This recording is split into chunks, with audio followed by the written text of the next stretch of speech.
আসসালামু আলাইকুম। আজকের এই গাছটা রোয়ান আহমেদ ভাইয়ের নামে। তো আমরা দিচ্ছি প্রতিটি ফলোয়ারের জন্য একটি করে গাছ। যদি আপনি চান আপনি ওই গাছের মালিক হতে পারবেন, তার জন্য আপনাকে একটা ফলো করতে হবে। আর বিশেষ করে রোয়ান আহমেদ ভাই আমাদের ইউটিউবে কমেন্ট করছিল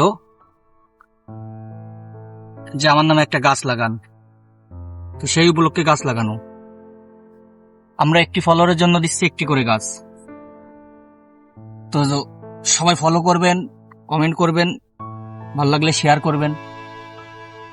ধন্যবাদ।